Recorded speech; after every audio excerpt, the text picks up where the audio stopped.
fund to the trust, that it was the CPC's understanding that use of that term would be to make sure that the any housing units that are created with those funds would be countable on the subsidized housing inventory. So that was an important clarification to have.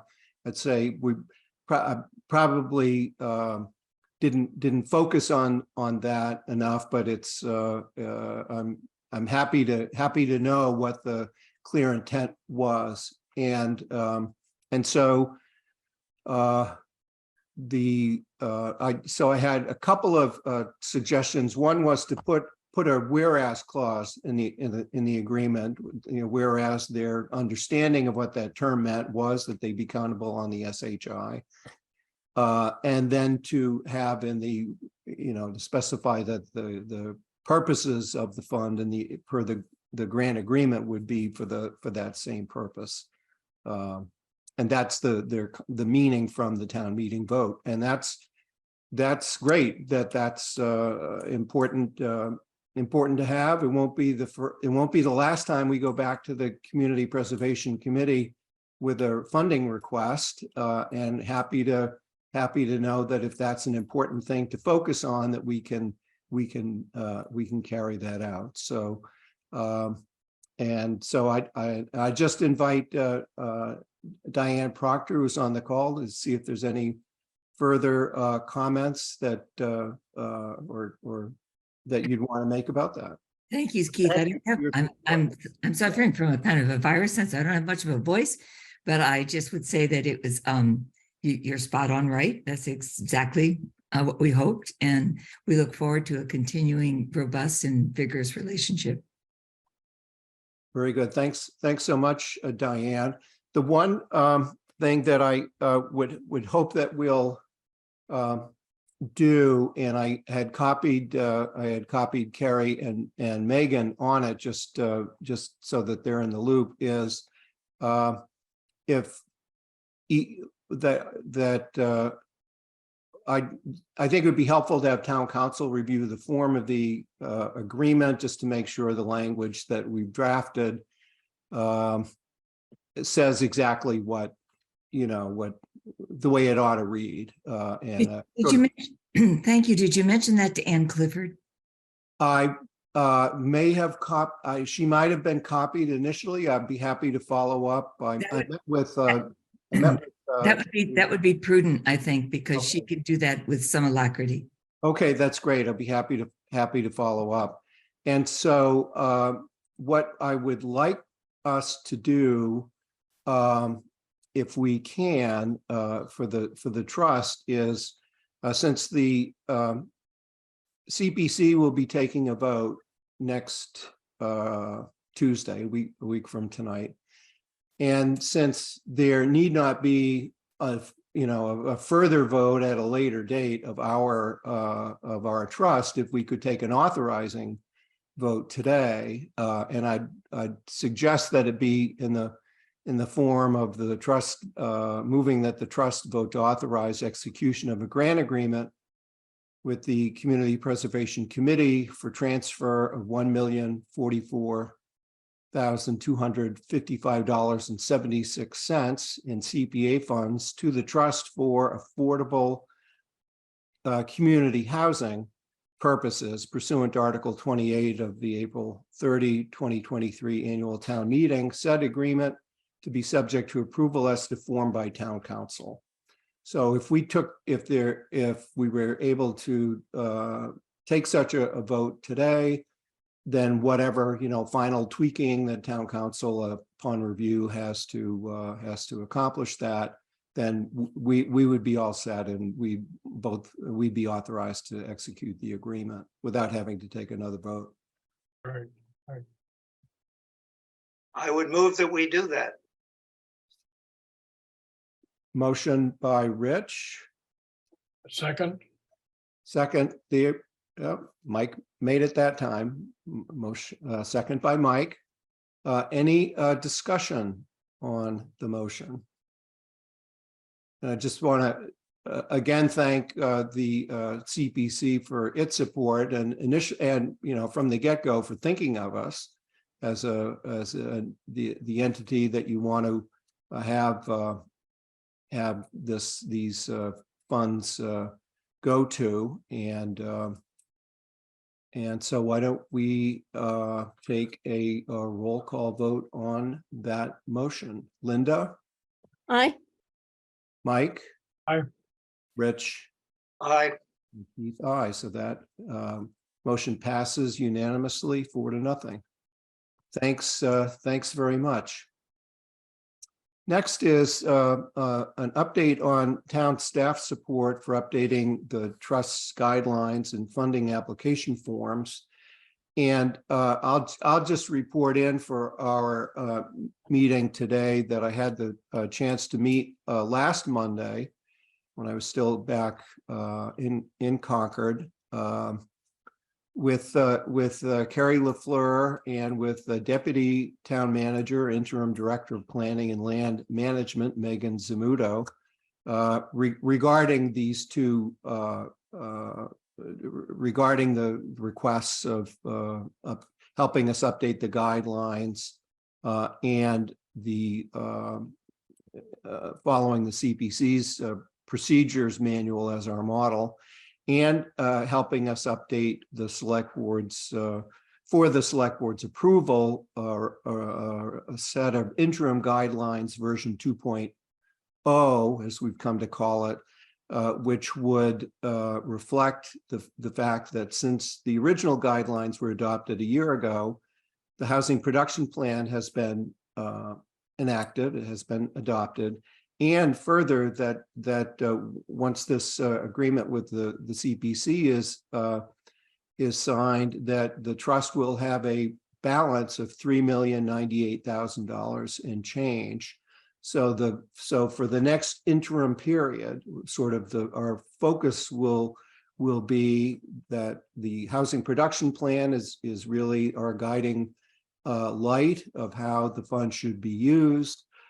And that we're talking about specifically about how to manage and how to best come up with a spending plan for the $3,098,000 that we have for sure right now, because anything beyond that will require trips back to town meeting or to the first to the CPC or the select board or if the legislature should pass one of the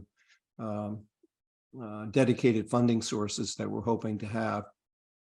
And so we will be afforded the opportunity. Megan will be a point of contact, and would look forward to working on those, and hope to be able to have some work products for us to consider at an upcoming meeting. And I just want to thank again Rich Feely for the work that he's done in preparing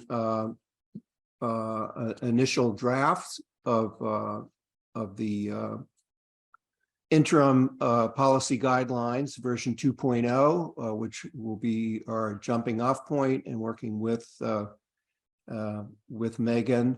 And the one thing that I want to stress is that our goal with the interim guidelines will talk about a process, and and our policy guidelines, which are subject to select board approval.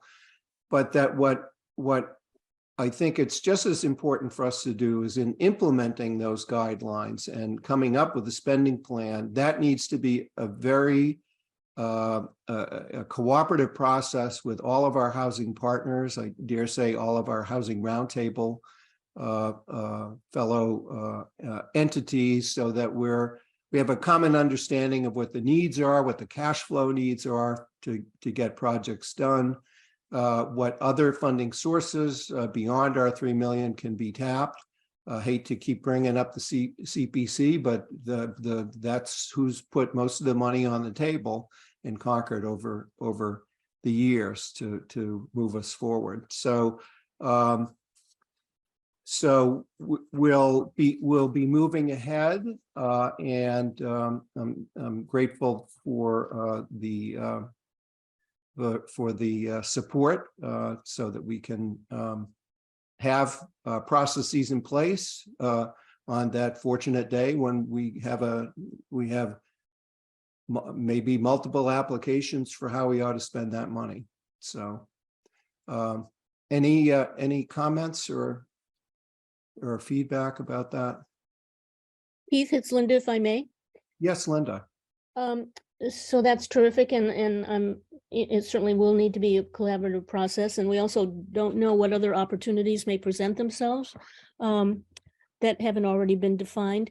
I just want to, I'm delighted to hear that Megan will be the point person, as you said, for the policy guidelines. I just want to confirm, based on your discussion, that Carrie does expect to attend in the future as she's available?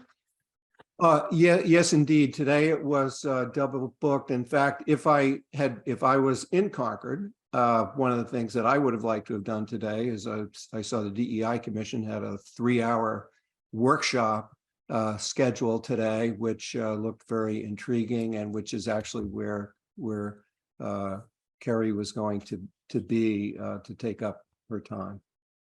So yeah, Carrie's very much with us. Okay, thank you. Thank you, Linda. Diane. Hi, I just have one question. With that money that you've banked, which is exciting, is my understanding accurate from what I heard of the Concord Housing Roundtable discussion that we are only 3 units shy of being at 10%?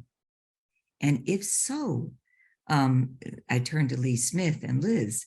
I mean, ought we not to be able to build the 3 the Assabet River Bluff housing projects in an accelerated way to meet that requirement and put us in a different posture than we presently seem to be in? I may have misunderstood. I just like some clarification.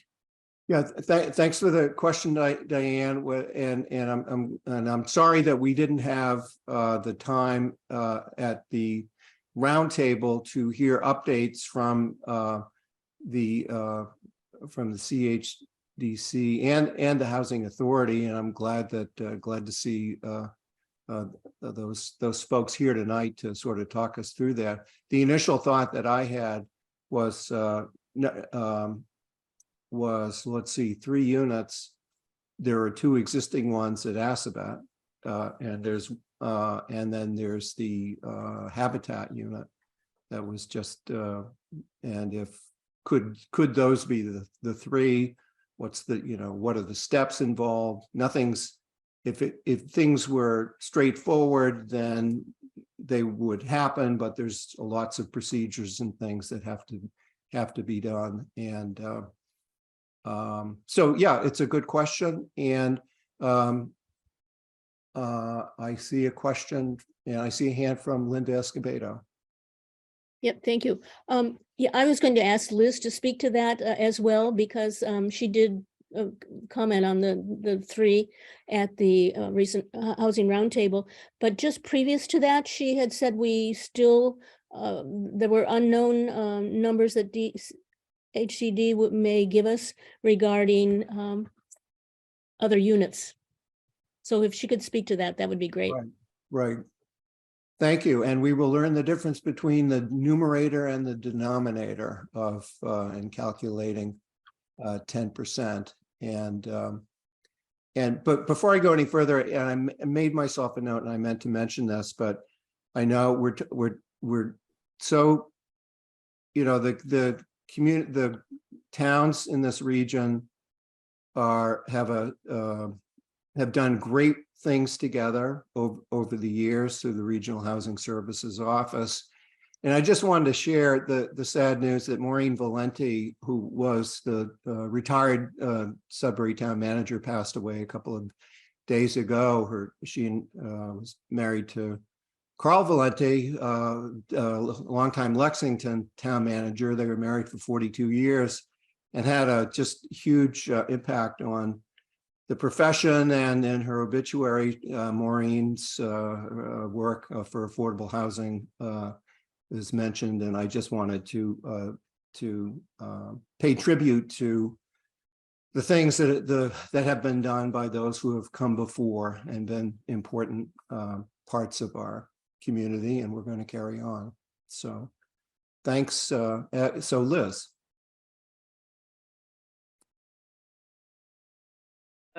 Yeah. Hi, everybody. Liz Russ, Director of the Regional Housing Services Office. Nice to see you all tonight.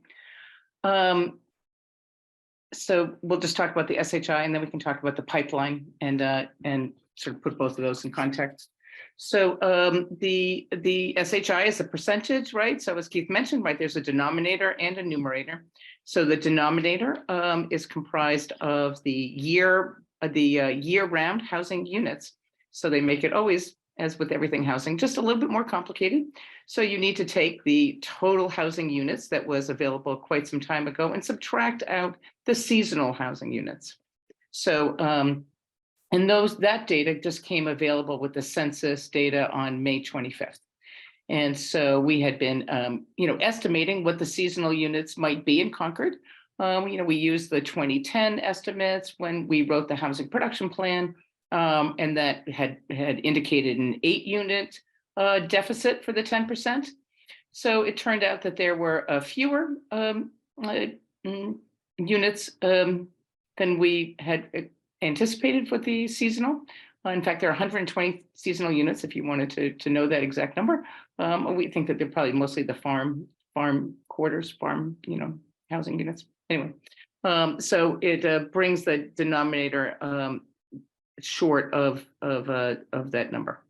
In the numerator, the numerator hasn't changed really with any creation of housing in quite some time, and has stayed at 715 for some number of years. But in that numerator, what Linda's referring to is units from the Department of Social Services and Department of Mental Health, DMH and DSS. And those come in, those are beds in group homes that are located in Concord. And those come in right into EOHLC, which is the new name for DHCD, right? They've changed their name last week. So EOHLC doesn't really roll off the tongue, but if you practice it enough, it presumably will. So those go right into EOHLC and adjust the numerator at various time points. I don't know. I think they get that interface like on a monthly basis. EOHLC plans to send out formal new SHI calibrations with the 2020 sometime this month. So we don't know exactly whether the group home figure will change, which would be the numerator. We're pretty certain on the denominator with the seasonal units. That's a very straightforward calculation. So assuming the beds in the group homes stay at 23, I think that's the number. It used to be 34 at, not so long ago, maybe a year and a half ago. And over time, it's really reduced. But assuming that stays where it is, then that's where the 3 units short comes from. So, so we think that that's how EOHLC will come out, but we always like to get the latest and, when they send out that report. But we have talked about this. We haven't issued it like a formal statement on this is what it is, because that's really the EOHLC's purview.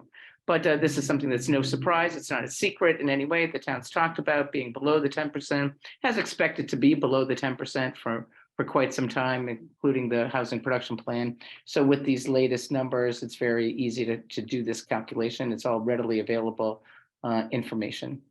I was interviewed today by the Concord Bridge on this very topic. So everything I'm saying here, I think you might see sometime coming up. I don't know, Friday. What EOHLC means, what it Oh, I'm stands. sorry. I just said the initials. I didn't actually say the whole title. Thank you, Diane. It's the Executive Office of Housing and Livable Communities. Thank you. Sure. And I see Rich, you have. Can I just finish? Can I? Yeah. Yes, I just wanted to. So that's the SHI calculation. And then you want to take the question, I was going to then talk about the pipeline, the short-term pipeline, and where those units might come from. Is it a question, Rich, about? Yeah, it is about the calculation, and that is if we're, not short as many units as we thought, is that because there's a larger number of seasonal units than we expected? And my question is, if a regular Concord home is owned by somebody who lives 7 months a year in Florida or North Carolina for tax purposes, is that a seasonal home? I don't think so, because that would be considered a year-round, housing unit, and you're just choosing to do. I think it's units that are not available on a year-round basis. Maybe they don't have heat. I don't know, but so that would be up to people who, indicate their, the survey, the census survey that people take. But I wouldn't think so, Rich. But at some point, I'd like to be sure that that's true, because one of the things I worry about is more and more people, owning places in Concord because it's prestigious, but living elsewhere 7 months a year so they don't pay Massachusetts state taxes. Yeah, So I think it's enough at this point, but I would I like. think it's really about the housing unit, not about the residency of the people. Okay. Because that's what you're measuring here is year-round housing units, not, permanent housing units that people have chosen to only live in at a certain period of time. And those would be different criteria. Very good, thanks. And I see Lee Smith has his hand up. Thanks. Liz, we hear this question a lot, and I'm just curious as to your answer in the current context is how, if at all, is the Concord prison population configured or added into this? So the prison housing units are not part of the denominator. I don't believe those counted. Is that what the problem was that was counted at some point and then we corrected them? Is that what I'm remembering? No. I don't know that. Those are group quarters. So group quarters are not counted as permanent housing units. So that would be the same as assisted living, for example, is not also counted in the denominator. You have to have individual kitchen facilities to be counted as a housing unit. The population at the prison would show up in the population. Sure, in the demographics, of course. This is the housing units that we're talking about here. Yes, okay. That's correct. That's correct. All right. Further questions of Liz about the math? Now please continue on next steps. Thanks. Sure. So I think that you mentioned the existing building that's part of the Assabet River Bluff property. And so the CHDC and the Housing Authority are working very closely on the expedited path to get those 2 apartments recorded on the SHI. In fact, met today and explored the various steps there. The CHDC is also working very hard on obtaining the PRD permit to create the lots there for the whole houses, right? So the 3 in the back and then the 2 as part of the existing structure. So there's both things are going on and trying to see about expediting, as I say, counting the 2 units on the SHI to see whether that could be done in a practical manner before the permit is issued. The materials for the permit are really in process now. And I think all plans are that they would be submitted over the summer. There's some, you submit them and then you have to go to the planning board and then you have to go to the zoning board and like all like that. And the result of that would be a PRD permit. And then from there, the condominium could be established and then the actual property conveyed to the housing authority. The housing authority would be leasing the units under their project-based program, which is SHI eligible, and that's a very quick process, sort of. And they are working on that and understand the process, and it involves an RFP on their side, and it is very paperwork intensive and getting approval from HUD, but they are well in hand of what the tasks are to move forward with that.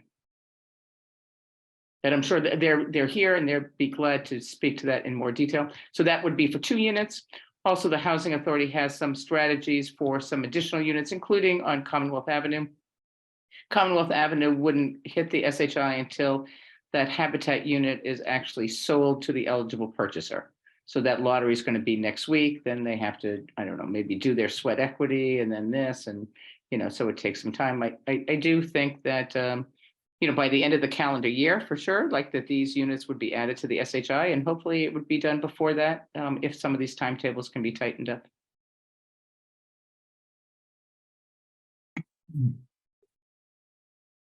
Thanks, Liz. Diane, you have your hand up? Thank you, Liz. This is so helpful. And Lee, thank you so much. So my question is, then we don't have to wait 10 years for this to be recalculated based on. No, the numerator gets calculated as soon as those events occur, and it's only every 10 years for the denominator. Oh, good. So this could happen magically rather soon. Yes, as soon as the units are eligible. There's various, there's probably like 3 or 4 milestones for SHI eligibility, depending on the units and the kind of program that you're working with and all of that. So, but yes, exactly. That's really very exciting. I mean, I'm so thank you for the hard work that you're doing and all the paperwork you're plowing through. Okay, thank you. And as I say, that both Lee's here from the CHDC and Rick Eifler from the CHA, and I didn't mean to sort of oversimplify the projects that they're working on. I'm sure they'd be glad to answer any more detailed questions. Great. Thanks, Liz. It's a great summary and introduction to that point. Perhaps we'll take Lee to talk to us about Assabet River Bluff or just any additional information, and then take the Housing Authority folks. And actually, while Lee's there, perhaps a summary on Assabet and Junction Village. So thanks so much. Sure. So Liz's summary was comprehensive. CHDC's meeting tomorrow morning, based on the conversation that Liz and I had with Rick and Jen this morning. We're going to be looking for authorization to move forward on whatever path would enable the existing 2 units to be added to the SHI as quickly as possible. Just based on preliminary conversations, it seems like they probably line up about the same timing wise, whether there was some type of lease agreement or a full-on conveyance. So we'll continue to pursue that on a nearly daily basis with them. But the 3 units is definitely on top of mind of CHDC. And as Liz said, we're into architectural renderings on the 3 new units, which we need for the PRD application. So that is advancing rather nicely. And if anyone's interested, those will be shown at the CHDC meeting tomorrow morning at 8 on Zoom. Junction Village, nothing really new to report. I think the latest was we concluded our public forum or our roadshow, if you will, and the consensus was that family housing seems to have the most support for the type of development we would see there. We haven't decided to necessarily rule out anything in an RFP yet, but we're really focusing on getting Assabet River off the ground in the short term, and then we'll refocus on Junction Village in terms of what an RFP might look like. I will say, just speaking for myself, not having discussed it with my board yet, this new SHI information might change the trajectory of that, and the timing of everything, but we'll see what the board says tomorrow. Happy to take any questions. Diane? In what direction, Lee, do you mean? It would reduce the intensity or augment the intensity? I'm sorry. Maybe accelerate it or yeah. Junction Village, sending out the RFP. Yep. Before we had this new 3-unit figure, the thought was there was no way that we were going to be able to reach our 10% anytime soon. So the anticipation was that there would likely be a large scale development proposed before we were able to do anything substantial to move that needle. But with this new information, I think we're in a different situation that deserves reevaluation from a timing perspective. Thank you very much. Good. Sure. Thank you. Thanks for the question and the answer. And any other questions about for Lee? So I'm planning on attending CHDC's meeting virtually tomorrow. They're always informative and Entertaining. well, it is a great source of information to what, you know, that it's helpful to get the in-depth discussions on these projects that happens there. So appreciate it very much. Any questions of Lee? Okay. Thanks, Lee. Next, I'll turn to the Housing Authority. We have a bunch of folks here. We have Jennifer Polito, the Housing Authority Executive Director. We have the Stephanie, the Chair. We have Rick Stefan from the committee. So welcome all. And Rick had reached out with some information today, which I forwarded on to the board.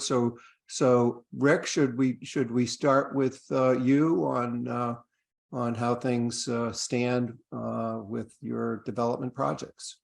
Thanks, Keith. Yeah. Do I have the ability to share screen, you think? Try it. See what happens. Yes, I do. You can Yes, see that. the system works. Okay.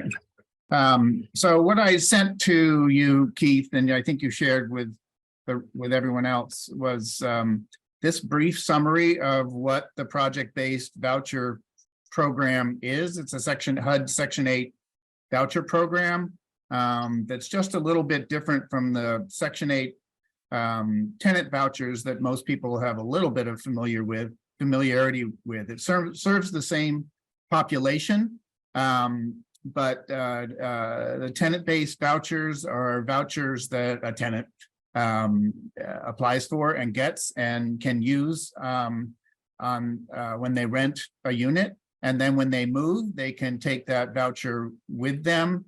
If the next landlord also accepts vouchers, they can use it as they move around. Project-based voucher, on the other hand, is attached to the unit that the same population rents. If a tenant qualifies under the same qualifications that tenant-based vouchers work, then they can rent one of these units. If they then move out, the Section 8 voucher stays with that unit, and then the next qualifying tenant can move in. The benefit to Concord of this program is that, and the Housing Authority, I should mention, has 18 of these project-based vouchers already. We transferred our 18 public housing units, scattered 1- and 2-family homes that we had under HUD public housing. We repositioned them into this voucher program owned by our CHA LLC, which is wholly controlled by the Housing Authority, but it had to be a separate entity that owns these units with the vouchers. So the primary benefit to Concord, well, two benefits to Concord. One is mentioned here. It keeps the population, makes the vouchers stay in Concord. So the affordability stays in Concord and doesn't move with the tenant. The other advantage that's more appropriate to this discussion is that these vouchers are eligible to be on the subsidized housing inventory, whereas the 89 tenant-based vouchers that the Housing Authority currently operates don't count towards the SHI. So that's sort of the short summary of this project-based voucher program. As I mentioned, the Housing Authority LLC owns 18 of these right now. They're scattered 1- and 2-family houses, and these were the ones we converted from HUD public housing. we are allowed, you'll see here, we're allowed to do 30% of our current tenant-based vouchers, we're allowed to transfer into this housing voucher program. So there is a potential for 26 project-based vouchers in Concord Housing Authority, either Concord Housing Authority LLC properties, or if there was a landlord who was interested in these, the potential does exist that these vouchers could also be transferred to a different property owner offering affordable housing. For the time being, though, it's important to note that that there's a much simpler process for transferring these vouchers if the units already exist. It's a longer, more drawn out process for newer units. So for new units. So if a project isn't built yet, there's a different RFP process. The Housing Authority is thinking about starting off. This is new to us. Starting off by offering trying to transfer 6 of our tenant-based vouchers into project-based vouchers. Some of the potential locations are 365 Commonwealth Avenue. This is our existing house, which is right next to the Habitat house being built. So in addition to the Habitat house becoming an SHI unit, our existing house would become an SHI unit this way. It has to wait until Habitat's house is a little farther along and the condominium association is created and the 2 condo units are created. Then we'll transfer the ownership of the existing house to our LLC and attach the project-based voucher to that unit, all subject to the state. This is a complication you don't need to know about, but the only fly in the ointment there is that the state has to approve the transfer of ownership to the LLC because there's a public housing restriction on our current house. But we think it'll work. We think there's a high probability it'll work. So that's potential for 2 SHI units between the Habitat and the Housing Authority house there. Housing Authority also owns a condo at the Riverbend condominiums on Forest Ridge Road. We could transfer ownership to the LLC and then attach a voucher to that unit. In the case of all of the units that we transfer to the LLC and put a voucher on, we'd like to get these units added to our current pilot agreement we have with the town for our existing LLC units. Linda, maybe at some point you can help us figure out, I'll start the ball rolling probably, but help us figure out how to expand that 18-unit pilot agreement to future LLC owned units beyond those 18. And then there's the 406 Old Marlborough Road 2-family house, which is the existing house as a part of the Assabet Bluff. This is CHDC's house now. One possible way this could happen is that the CHDC could transfer ownership to the Concord Housing Authority LLC at the appropriate time in their creation of their PRD and their condominium association.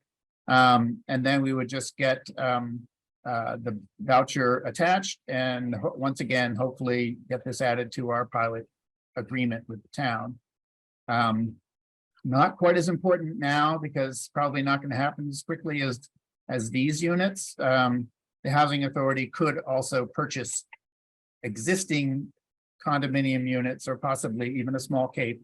If something is in we think roughly the, in the low range for Concord, we might be able to snag a 1 or 2 bedroom condo or a little cape and put a voucher on that. But for the time being, in terms of the 3 SHI units that are needed to get us back above the 10%, I think there's, potential for 2 units here, 1 here and 2 here. That's 5. And then there's the, 93B Main Street or whatever it is, which is a possibility as well. So there's 6 units that could if they're all work done, could become those three. So that's my report. Thank you very much, Rick. And I appreciate the thoroughness of the analysis and to hear what the potential are. It's interesting. We'd been sort of focusing on the big picture when it was bigger, and when what at least in the short term, if there can be, a few units here or there that can help keep us going, that's a great procedure to follow as well. And appreciate the really diving into this, and glad to know that there are conversations going on at the Housing Authority and with the CHDC to try to problem solve here, and that's great. That's great, and really appreciate the work that you're doing. Questions from the floor? Mike. Just a quick question for both of the previous speakers. Do we have clear financial information about what additional funds will be necessary? I know we don't yet for Assabet River Bluff. For the others, the funds that will be necessary to bring these properties online? Let's see. Are we talking about the sort of the 6 units I just outlined? Sure. So no funds necessary for our existing Commonwealth Avenue house. Obviously, the Habitat house is going to be Habitat's money. Although it should be noted for anybody here from the CPC that we still are on the hook for $60,000 worth of sewer work on that Habitat house. So the CPC should expect a request for those funds at some point, as just a heads up. The 406 Old Marlborough Roadhouse probably has some renovation work necessary. I hope their funds already exist for that. I don't really know the numbers on that, but Lee probably does. And our Riverbend condo is it's a nice unit, so I don't think there's really funding. No additional funds there. CHDC has previously awarded funds in hand for the renovations that are required for the two existing units. And I think that the CHDC it intends to apply for funding in September for the construction of Assabet River Bluff. So the numbers aren't available right now, but I think that the plan would be over the summer that there would be some estimates available for that. All right, thank you very much. All right, thank you. And that would be for the three additional units that would come on the currently undeveloped portion of that. That's correct. That's correct. And I'll go to Diane because her hand is raised, and then I'll have very quickly. I think Lee knows that we've already given money from the CPC to help the condominium unit, be renovated. That's what I was referring to. And I thought that's what you were. Yeah, and getting thank up you. to speed. Rick, I'm glad to have you join the CPC, and we'll look forward to figuring out how, without a conflict of interest, that application takes place. Well, we've already got $300,000 from the CPC for that project. So really, you guys will only ever have to spend 60 of that 300 that's already allocated, and then you'll get back 240. The mathematics of that is very promising. Yeah, and then we're a non-mathematician, Rick. We'll come back to you to get that back at some point. I bet you will. I'm going to take this opportunity to lead. I'm sorry, I have to be on site somewhere at 6 o'clock. Thanks so much, Liz. Thank you for being here and for the update. Lee. Yeah, just in the context of this conversation, Keith, without asking you to commit to anything, I'm just curious, as we start running numbers for the 3 new units, what might be in the trust pipeline as maybe theoretically committed or actually committed? In other words, what might be available for CHDC to ask the trust for as part of that contribution that we'll need for the new units? Round numbers. Yeah, thanks, Lee. I think it's a great question, and the way to get to the answer, I would suggest, would be what I talked about earlier in the meeting, where we need to have all of the housing groups be working with the trust and figuring out what's the best way to program and spend the $3,098,000 we have on account, as well as to understand what additional monies need to be sought, certainly from the Community Preservation Committee and maybe from the town itself, in order to carry out what are agreed upon priorities are. And part of my and so I hope that we can come to, by working together in the coming weeks, we can figure out what does everybody need to move forward some of the projects that are listed in the housing production plan, and which ones can we do with the $3 million we have, how much more is needed to supplement them. And I think there are three numbers that I think it will be important to have in that mix. Is what's the cost going to be to complete the 3 units of Assabet that have yet to be built? What subsidy and when would you need the money? That's the other, how much you need and when do you need it? Because the when you need it can get to, well, if you don't need it any sooner than next July, then the CPC, could be the preferred the preferred funding source, which would leave us with some flexibility on doing all the, as many of the other things that are on the radar screen as we can, which we might be able to count sooner. We've not had policy discussions about it, but for example, if the $3 million, ideally, if the $3 million could all be used, that the trust has, could all be used to add units to the SHI, and at reasonable per unit costs, that's a good way to go. That I would not want to have us.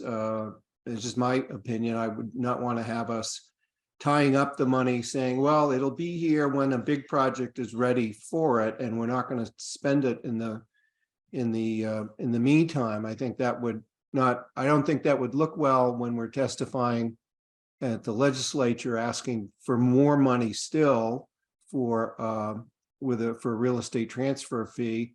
And I'd hate to get lumped in with other communities in Boston Globe articles about those who are putting money in a trust and then not spending it as some kind of way to not carry out the obligation to do affordable housing. So Assabet's additional 3 units is one. The Junction Village, whether there's a public subsidy involved and when we will know what it might be. And then the third category, the third property would be that 91B Main Street that the town is pursuing as a transfer of surplus state property at a site that has a sewer hookup. So I think we'll want to look at all of those pieces and figure out what's the total cost that's needed from some public funding source, whether it's the trust or the CPC or elsewhere. And then importantly, what's the program, what's the plan for when those funds are needed so that we can have them available when they're needed and even if the strategy would be to spend trust funds on the things that will happen right away and to seek other funding either through who knows, maybe we would want to ask the town to, if the town has to pay some amount that's not in hand to acquire the 91B Main Street property, maybe the town would consider borrowing for that purchase, or ARPA funds, which are still available, something, or CPC funds. So that, I guess that's sort of the big picture. It doesn't, and the sooner that we can put all those things on the table and figure out, really it's to figure out what applications should we plan to make for town meeting funding next year, including the more immediate goal of submitting applications to the CPC by their early September application deadline. Well, Keith, that was what was behind my question. I think there earlier we can get a financial timeline laid out for all of the projects we know are somewhat in the hopper. It's not only going to help us with any allocation of our funds, but it's going to help all of us to plan CPC or town funds or other funds, so we don't trip over each other. And that's the key. I appreciate that, Mike. And that's the key of us all coordinating with each other. We're not in competition. We're in it together, and we want to be. It's almost like you get in a room, you decide what is everything that we want to do with the funds that we have and the funds that we're going to go get, and then take a step back and say, if that's the case, then we need to have this project go for CPC funding, that project go to the trust, another project go for whatever other sources might be there, or might be the easiest ways to get ARPA funds or other considerations. Just on that point real quick, Keith, my understanding is that the ARPA funds have to be spent by December 2024 as we think about timing. Right. Yeah. Another good point. And and isn't it ironic that the Commonwealth itself got around to spending its ARPA funds in the last few days before a threatened clawback by the House. And I got to say, the Mass Municipal Association was busy lobbying for the ARPA funds to all be committed a year ago, lest something funny happen after the November election. So I'm glad the Commonwealth has come out whole. Stephanie, you have your hand up. Yeah, hi. I'm actually speaking as an individual, not as a member of the Housing Authority. And I just wanted to kind of follow on Mike's comment about the funding timeline. I would recommend that perhaps we have a small mini project for these initiatives under the heading of the SHI inventory to not only understand the funding piece, but also understanding the timing piece. So to our best guess, what do we think the timing would be to have these things finalized? The reason I bring that up is because, and maybe Liz or someone here can speak to this, although Liz I know is gone. I think we need to have a game plan in place to DHCD, or they're formerly known as DHCD, that also, I don't want to call it a remedy report, but I think we would probably need to have some sort of game plan to show what it takes to get us to at least the 3 or whatever the final number is for a given time period. So I just wanted to mention that it may be good to start the beginnings of a project plan with those things in it. Thank you. Thanks, Stephanie. And I think that puts a good framework around what the work is that is being talked about here, that there is sort of disparate work being done by by many actors, and we all have a vested interest in helping those efforts succeed so that we can count the units. So Right, and just one more comment too, to the extent that there are things noted in the housing production plan that help us get there. I think it's important to note there are also things that aren't specifically noted. I don't think, I may be wrong about that, noted, things that are initiatives like the project-based voucher initiatives that the Housing Authority is working on. Those may or may not be noted in the housing production plan. Just another point. Thanks very much, Stephanie. Other comments about this? It sounds like there's great work being done. I'd suggest that we all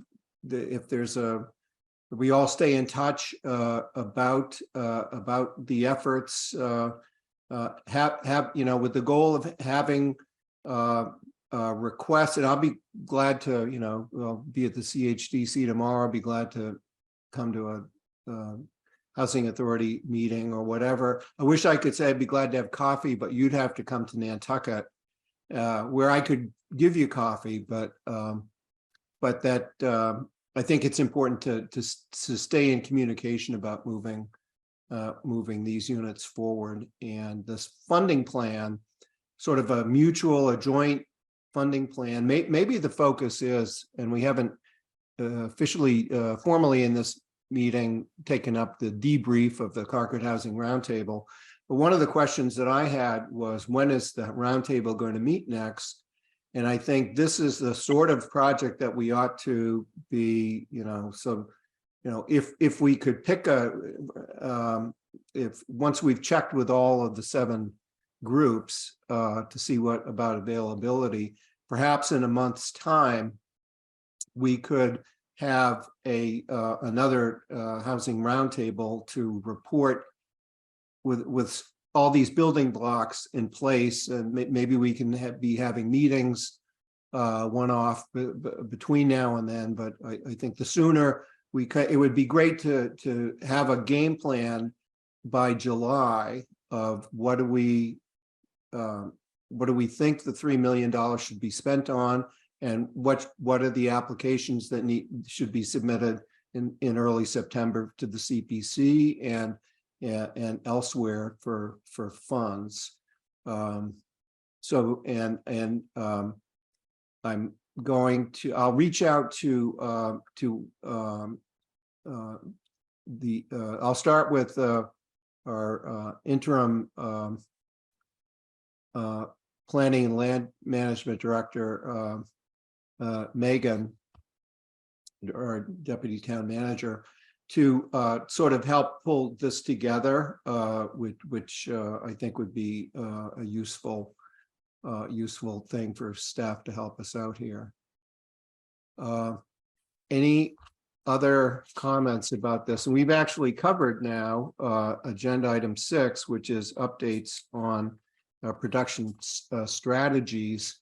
I'm going to take a moment and go back to item 5, which is a debrief on last week's Concord Housing Roundtable on June 7th, which was focused on the MBTA communities zoning, and just wanted to do a short debrief on that, or invite any comments about how that went.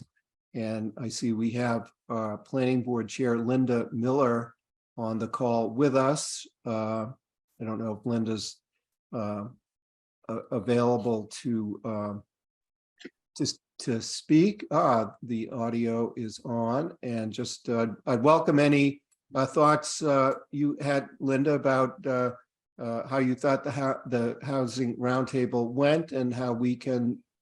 We had a lot of ideas generated. There's various follow-up activities planned, but just maybe from your perspective, how we can, how all of us, your fellow roundtable entities, can help help the planning board move the ball forward. Well, Thank you for giving me the floor. I didn't expect this, but I appreciate it. It was a great meeting from our vantage point in terms of the turnout, interest, and energy that was expressed at the meeting. I think that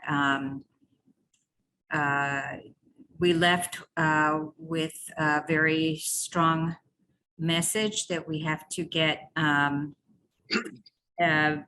better in terms of articulating what the objectives and next steps are. In terms of the next step, we do have a June 28th meeting planned at the Harvey Wheeler Center that I believe will be hybrid to provide essentially an overview and introduction to MBTA as it will affect Concord. And so I think everyone should be getting a note about that. And really the issue there is to get as good a turnout as we can of people who should have an interest, which is everyone in Concord, of course, in the MBTA program and the process and the progress that we hope to make between now really and the end of the year, so that we're ready for town meeting of 2024. The other thing that you could do in addition to getting the word out about that meeting is take a look again at the sort of newly roughed out webpage on the town website and give us critique and any or more information or answers to questions that you think would be valuable to have with that as a source. And then really, I think your creative ideas in terms of places we should be and portions of the community that we need to be in touch with so that we really get an understanding of what this act is, what it will require of the community, and really get to the point where I think very early fall, we will have sort of a creativity session of trying to get everybody on board to say, where should these overlay districts be? And then after we get to that point, it will be assessment of that. And I think then to go through sort of neighborhood by neighborhood that could be affected by the plan, and really have a sort of a very practical approach and hear from the communities. Are they happy? And if not happy, then where do we need to make changes in that initial plan? Hoping that it feels like a ground up process, because that's what it's intended to be. I think we feel that's probably the best chance of success. Is that, Keith, what you would like me to address? Yes, that's very helpful. I appreciate it. I just wanted to mention that I saw that several of us who were at the roundtable were able to be on a webinar that CHAPA had on yesterday to hear from Lexington folks about how they did it, how they were successful. And I just wanted to share that some of the takeaways, which I found helpful, is that, and indeed many of the processes that Linda just described were the sorts of were things that Lexington went through. It was very thorough, meeting with affected neighborhoods. Lexington's situation is a little different. They're not a commuter rail nor a rapid transit community. They are an adjacent community with a bus line. And so their goal was they started at the Arlington town line followed along and looked at opportunities in various places to have their zoning. Some of the lessons we can't learn from them. They have an elected planning board, and they have elected town meeting members, which strategically every town meeting member, forget how many there are, over 100, I'm guessing, were contacted by someone. You know who the votes are, you know who the voters are. Then there was a program plan of contacting all of those legislators, all those town meeting members. But also they focused on having as many town boards as possible take votes in support of the proposal. And I think that's a very manageable thing for us to do. Think of, who do we have, who can we work with, who do we think needs to be part of our coalition of supporters, in addition to all of the housing groups. It would be great to include the DEI Commission, the Public Works Commission, all the climate groups, Council on Aging. It's maybe the school committee. There's a broad swath of community groups, and the more that we can get on board, the more powerful it is, a message that we can bring. So I appreciate that there's a staff team that's working on it with the planning board. I'd still hope that there might be a way. I maybe because I was on the Housing Production Plan Steering Committee and thought it worked. It was a useful exercise, but I think it'd be helpful if there was some kind of feedback mechanism, whether you call it a steering committee or what, so that there can be, representatives from our roundtable groups occasionally, getting briefed by the team of what's coming up. How can we help so that when there is a big public meeting, we're all sure that we're on the same page and understand what the ask is and how we can help. I see hands up from Diane and then Rich. Diane? Thank you so much, Keith. And I don't mean to be negative because it's not in my nature, but I have to say that the many people I've spoken to since that meeting, it was not viewed with the same enthusiasm that is perhaps suggested by Linda's very gracious comments and even by yours, Keith.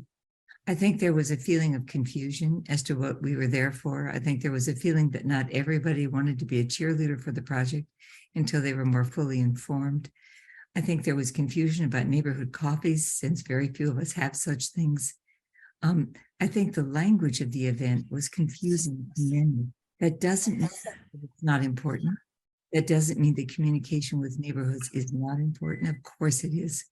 It doesn't mean that the essential notions that were presented that evening are not important, because they are. But I don't think that it was uniformly perceived as a winning event. And the woman, Lisa, who was so enthusiastic and so sweet from Chapa, was not seen by many as informing beyond what our community perhaps felt they already knew.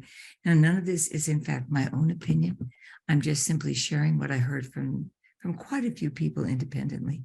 So for what that's worth, I think it's a cautionary tale.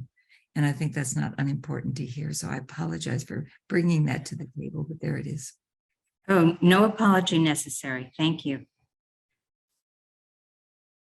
Thanks. Thanks to Diane. Rich, and then Lee, and then Stefan.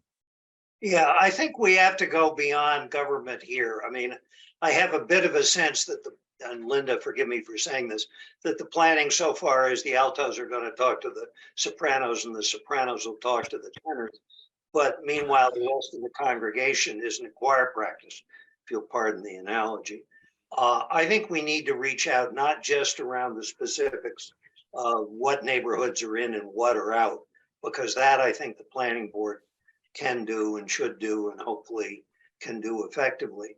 But I think we need to go out to various groups where there might be some inchoate support for this, knowing what the, law requires, but, not specific, basically saying we ought to do this because we've got an obligation to help the, greater Boston area house everybody. And, so I don't think the government can go to each religious group, or I sort of half jokingly said somebody ought to go do a coffee at Concord Park and Newbury Court.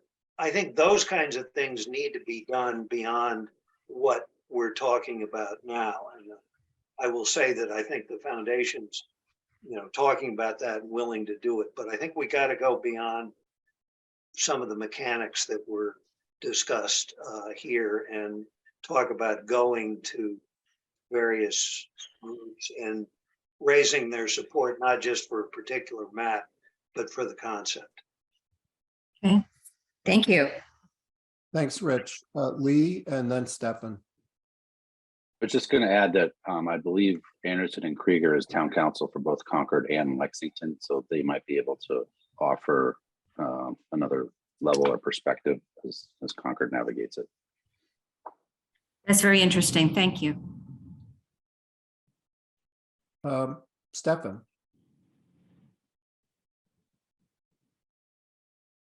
Unmute. Okay. I noticed that there are signs up at certain locations around town advertising the June 28th meeting, and they use the purple stripe of the MBTA purple line. But if you don't know that the MBTA communities has something to do with housing, you probably think it's got something to do with train service. And so I'd be interested in seeing or hearing what other communities used in terms of successful campaigns and what other communities used in terms of unsuccessful campaigns. I don't know whether our consultants have that experience yet, or whether we are the beta testers for the rest of the region. That's just some questions on messaging. And the other point that I wanted to make was maybe MBTA communities make sense to us to talk about it, but if we want to engage residents who aren't focused on this, housing density will get their attention and will get them to focus. MBTA communities will not, in my humble opinion. And then finally, if we really want to get the word out, I can tell you from the most successful book sale that the Friends of the Library ever held last weekend, one of the elements of getting the word out were lawn signs strategically placed on individual property owners who lived on Main Street, Lowell Road, Monument Street, Sudbury Road, high traffic areas where 500 cars a day go by and see the sign. It's great to have a sign up at the in front of the library or at the circle, the rotary in the middle of town, but past 50 signs a day instead of 2, you're more likely to take note that, hey, something's going on here. I ought to pay attention. So I throw that suggestion out there too. Thank you. Good point, Stefan. Other comments? I see. Lee, your hand is up. Still? Now it's down. Okay. And one of the questions for that I'd have is what our feedback loop would be. So I think the exercise that we've just gone through would I think it would be of great value to the project and to the staff team if what if we'd been briefed on what they were planning on doing? What if we'd been briefed before the event, which we were not? Yes. and said, okay, well, that's great, but after Lily made her presentation, we didn't have any questions for her. All our questions were for the town staff of, okay, now, thank you for that. Now, what is it that you want us to do, and how would you do that? And it sounded like, and one of the suggestions that I made, since it sounded like it was going to be a crowdsourced thing where we'd all be working and letting them know what we're doing, when in fact, what we might need, if we are to be volunteers going out to groups with a message, we need and be ambassadors for this project. We need a volunteer ambassador boot camp, so that we all know what the message is and are clear on what it is, so that when we reach out to the groups, that we're not going at cross purposes. Diane? Thank you. This is such a helpful conversation. I'm sorry to be the wet the wet sponge in the middle of something that's been very positive, but I think that being ambassadors for something, it requires a very rich and deep knowledge about what that means, so that when people ask questions, one can speak with authority and also with sensibility. And none of that happened. I mean, the chopper woman was lovely, but I think really in some ways, I don't think it's quite as hard as it sound, but irrelevant. What we really needed was a conversation among Concordians about, what are some of the challenges we're facing? What are some of the opportunities? Why is this important? And how can we as a community move forward knowing our community? And that may be naive and wrong-minded, but that's just the sensibility I've kept picking up from various people as I spoke to them. Right. Thank you, Diane. And maybe one of the immediate issues is, okay, there's an event scheduled for June 28th. What will we find out when we're there? How it's going, and what the subject matter is, and maybe that very next event could benefit by some feedback from a focus group, like those of us on a call like this. And I just have to say that was something that we tried to do with the Housing Production Plan Steering Committee. We always wanted to get briefed before the big public event. Okay, you've done it, you've got a slideshow, you're going to do stuff. We need to see it so that if there are perspectives that we can bring that will help, we have the chance, rather than all getting there when it's too late and we've squandered an opportunity. So Right. so however we can help, and if they're love to make sure that the very next event is a success.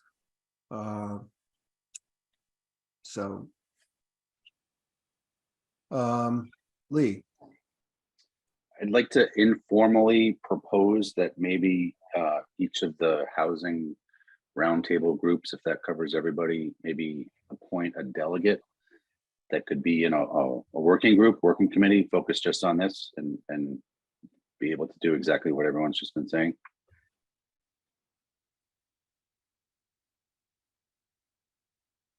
I'm terribly sorry. Someone just came to our door, and so I missed the comment. Lee, are you suggesting that one person from each organization join a discussion group? Okay.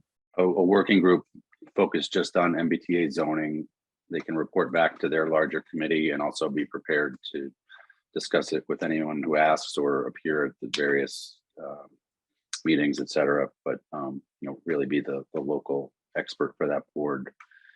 Thank you. And be able to advance the conversation in a positive direction. The thing is, it's something, one, we have to do legally, and secondly, it's something I think want to do, at least in this group. But the question is, how do we communicate that in a way that is it doesn't create defensiveness or resistance? Right.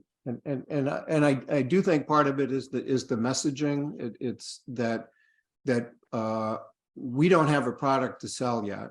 There's not a zoning bylaw that's been drafted. There's not a map that shows where the overlay zone is going to be.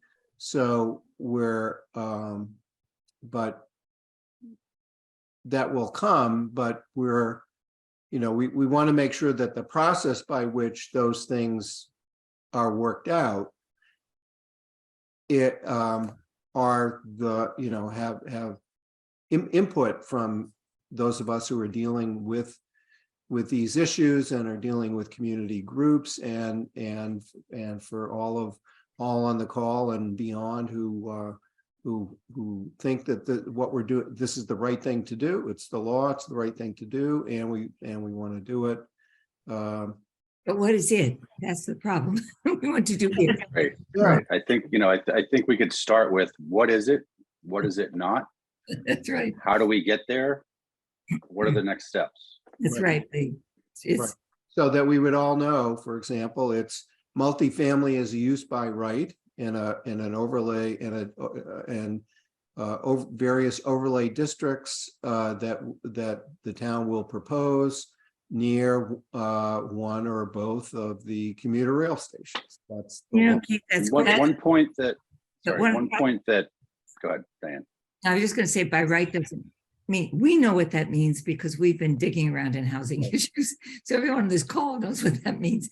Right. But by and large, I would not say that our broader community understands that Right, expression. indeed. Yeah, excellent feedback. That was point well taken, and so that's an important thing for the for the project team to help articulate, and so that whoever the messengers are can carry the message.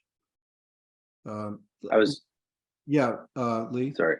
I was going to say, I'm still learning about this myself, but one thing that I learned relatively recently, and someone correct me if I'm wrong, is just because you've got this zoning overlay district, wherever it may be, does not mean that this type of density or housing has to be built.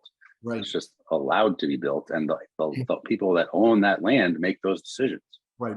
And I think that is probably largely lost on the general public. That's a huge It's a huge, distinction. huge point. It's entirely lost. Yeah. I think it reduces the defensiveness to know that. And it allows the discourse on a more, and I don't mean just an abstract level, but it allows the discourse on a more humane level. I mean, maybe I'm reading too much Thomas Mann right now, but I mean, it allows the discourse to be, a richer humanitarian discussion. So. Yeah, Right. We can comply with the law without there automatically being this mass scale, super dense development in our town. Right. And that's eventually what happens. But I think I'm sorry to, one more word, Keith, do you mind? Sure, go ahead. I was despite my very bad cold, I had signed up to do the garden thing. So I was doing the garden thingy, and with the rain pouring down in my, and somebody came through and she was saying, oh, thank God we're Concord and not Lexington. And then this woman started in on the horrors of Lexington and the way it had become. And so I quietly said, but Lexington has a diversity that Concord lacks. And she said, I want to wear a t-shirt that said, I'm for NIMBY. Let me be a NIMBY. And it was so interesting to hear someone's character on such a discussion. Well, I mean, I think there's a lot of good conversations to be had out there that have yet to be had. She's one of the few people who would say it out loud. I know. It was, I think, because it was raining and we were both feeling quite cheerful. Yeah, from reading the Globe today, maybe the new mantra will be, I'm glad I'm not Bill Ricker or Burlington. I don't know. I didn't read the Globe today. Those are. I like Lee's idea, and I think we should be, again, Linda and her group are going to be the spearhead on this, and I think we ought to just be available to her if that kind of organization of the housing entities would be useful. So because I think she's going to have to coordinate this activity. Yeah, I'm happy for them or whomever to take the lead. As I said earlier, CHCC's meeting tomorrow. We can nominate someone and off to the races for the others, but we'll be ready to go if people want to do it. Maybe procedurally. Well, when does the planning board next meet? A week from tonight, right? On the 20th. Yeah. the planning board will have on every agenda between now and town meeting, MBTA. So you can tune in. And that will be the, Right. after we go through any, permits and zoning, special permits, any of our business, the first administrative item will be MBTA. So we will discuss various issues with regard to the proposals. So this will be,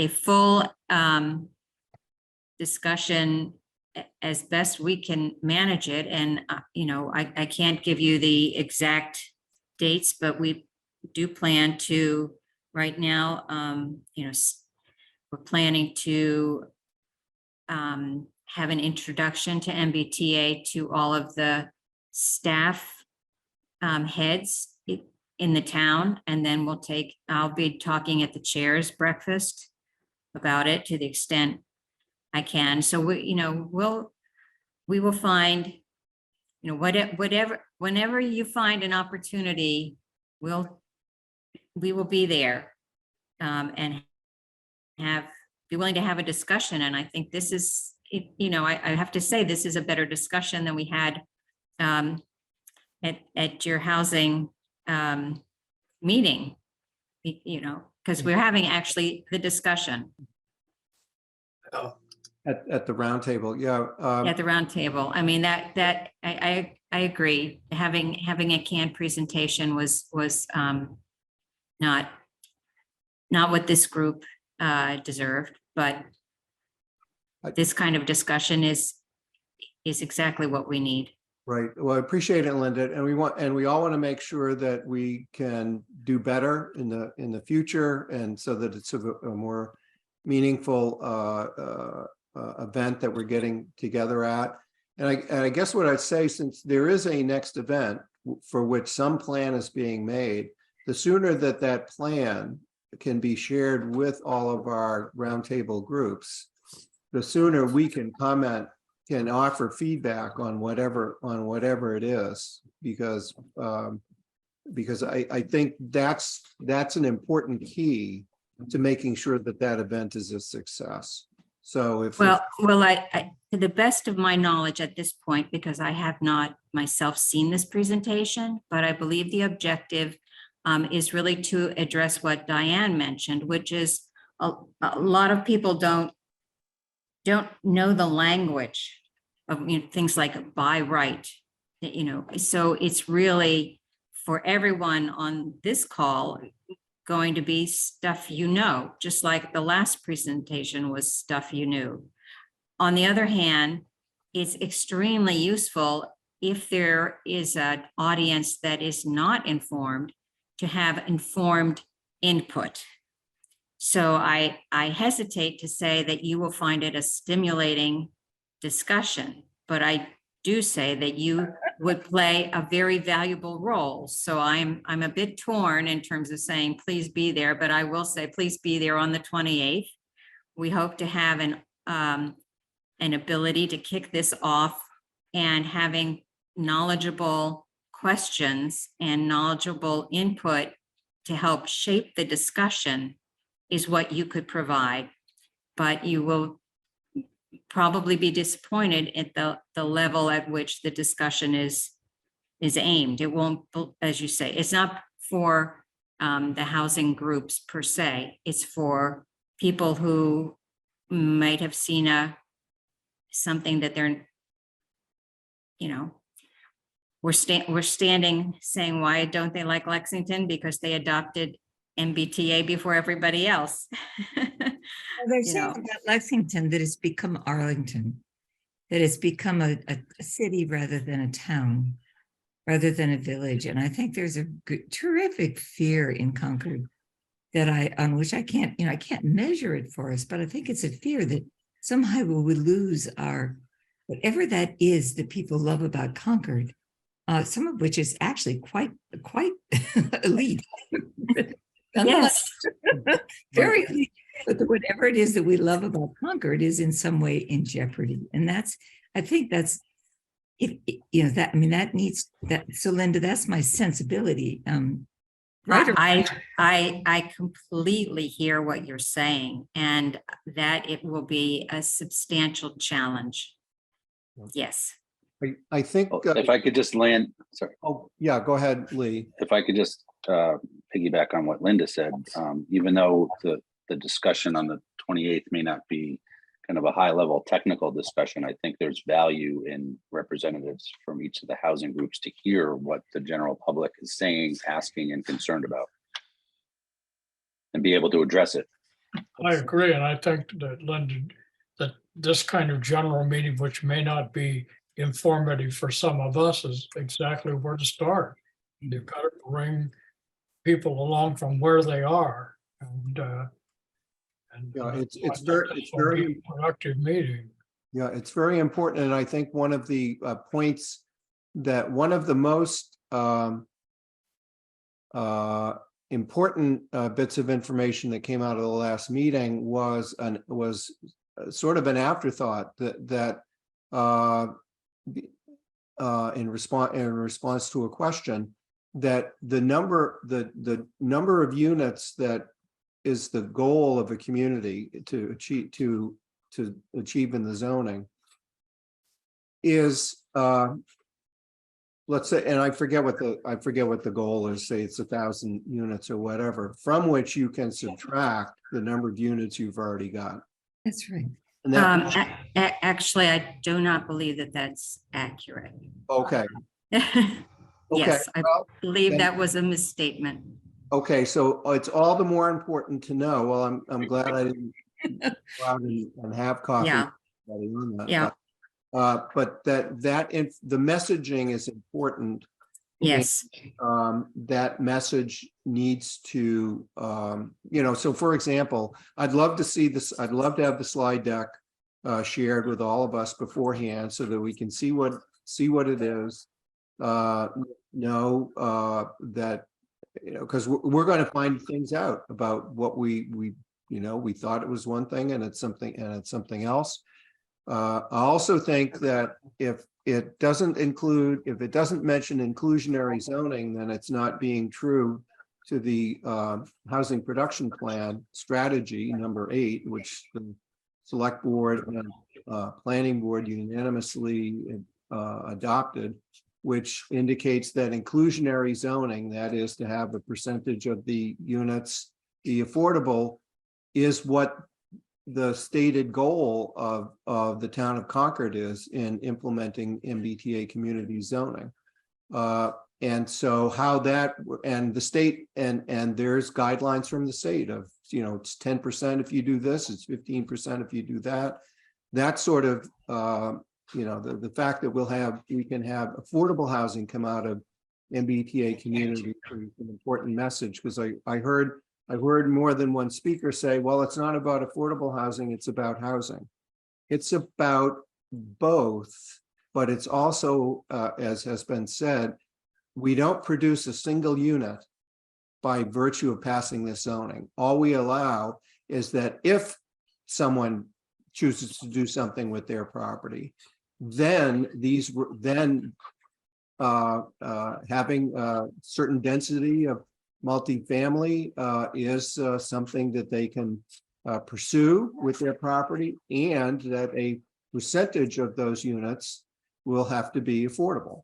So that's. But in the NIMBY context, Keith, I think it's important to put that into context in that, all right, you're creating 20 units, one of them is affordable, not 18, because that scares the heck out of people, or whatever the numbers are. Right, whatever the numbers are. Yeah, agreed. Right, but it's a minor, it's a very small number. Yeah. Very good. Those that it scares because it's not enough, and those are those who are scared. So never mind. Yeah. Right. All right. Well, thank you all so much for your input.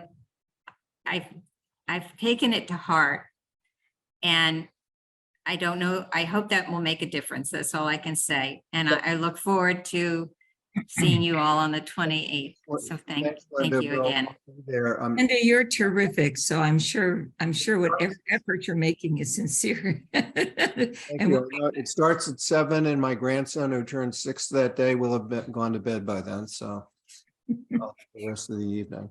The only thing that I wanted to make sure we discuss, or at least give a quick update on, is that on June 6th, it was Aloha Lobby Day at the State House.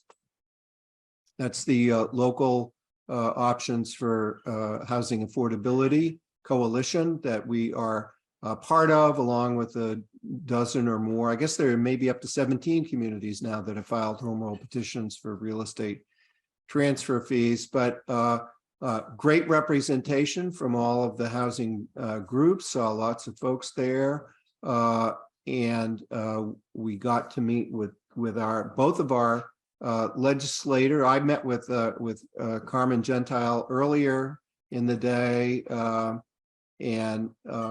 before the event, he came to the event and said hello. A bunch of us met with Simon Cataldo afterwards, as well as with the staff for Senator Mike Barrett. And the message that we gave to them is that we're grateful for their support of the statewide local options real estate transfer fee bill, which they are co-sponsors of, as well as for their support of our home rule petitions.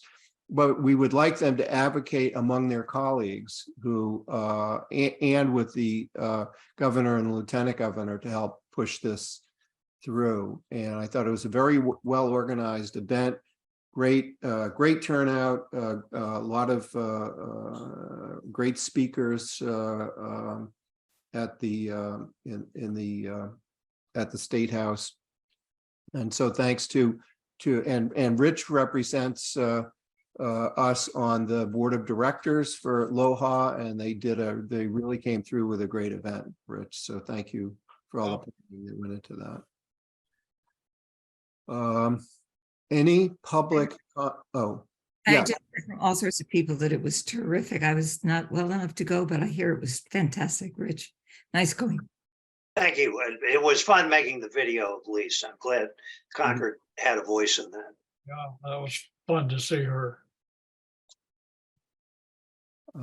Let's see, is there any public comment? All right.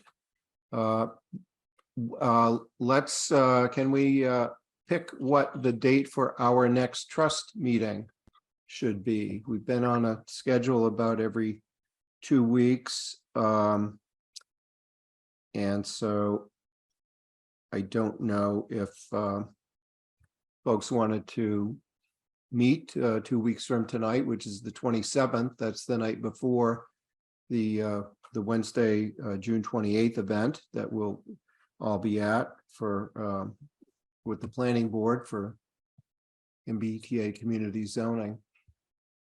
Does that date look good? Or Yeah. Okay, it's still in June, so it won't be the official high season for the communities that. 5 o'clock. Yeah, 5 o'clock. Yep. So Tuesday, June 27th at 5 o'clock. Linda Escobedo, does that work for you? Perfect. Great. Okay. Any other? I think we're at the point now to have a motion to adjourn. That's made by Linda. Second. Second by Rich. And let's have a roll call vote. Linda? Aye. And thank you, everyone. Thank you. Mike? Aye. Goodbye, everyone. Thank you. Rich? Aye. Thanks very much. I learned some stuff particularly about MBTA that I didn't know. Right. Very helpful. Thank you to Linda Miller. And Keith, aye. Aye and bye. All right.